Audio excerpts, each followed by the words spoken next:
Career selection view പോയിന്റ്സിൽ നോക്കുമ്പോൾ school ജീവിതത്തിലെ ഏറ്റവും വലിയ ടേണിംഗ് പോയിന്റ് എന്ന് പറയുന്നത് 10th സ്റ്റാൻഡേർഡും +2വുമാണ്.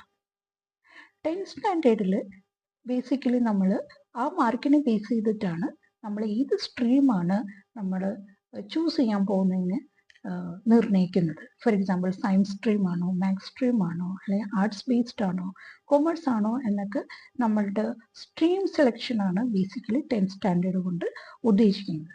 ബട്ട് +2ൻ്റെ മാർക്കാണ് ആക്ച്വലി ഒരാളുടെ കരിയർ സെലക്ഷന് ബേസ് ആവുന്നത്.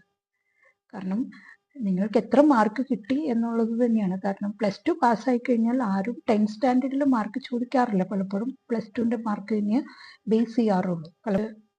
പലപ്പോഴും കുട്ടികൾ +2ൻ്റെ ഒപ്പം തന്നെ എൻട്രൻസ് എക്സാമിനുള്ള പ്രിപ്പറേഷനും കോച്ചിങ്ങും ഒക്കെ നടത്താറുണ്ട്. പല കുട്ടികൾക്കും അത് ഒരുമിച്ച് ഒരുപോലെ കൊണ്ടുപോകാൻ പറ്റാറില്ല എന്നുള്ളത് തന്നെയാണ് യാഥാർത്ഥ്യം. കുട്ടികൾ എൻട്രൻസ് എക്സാമിന് കൂടുതൽ ഇമ്പോർട്ടൻസ് കൊടുത്ത് അതിന് പ്രിപ്പറേഷൻ നടത്തിയിട്ട് +2ന് അത്ര വലിയ ഇമ്പോർട്ടൻസ് കൊടുക്കാതെ മാർക്ക് താഴോട്ട് പോകും. അപ്പോൾ അത് പിന്നെയും അത് സെലക്ഷൻ പ്രോസസ്സിന് പ്രോബ്ലം ആവാറുണ്ട്. അപ്പോൾ നിങ്ങൾക്ക് ഭാരമായിട്ട് തോന്നുകയാണെങ്കിൽ കുറച്ചും കൂടെ കൂടുതൽ +2നും ഫോക്കസ് ചെയ്യുക. പിന്നെ എൻട്രൻസ് വീണ്ടും എഴുതാമല്ലോ, അങ്ങനെ ഒരു അപ്രോച്ചിലേക്കും പോവാം.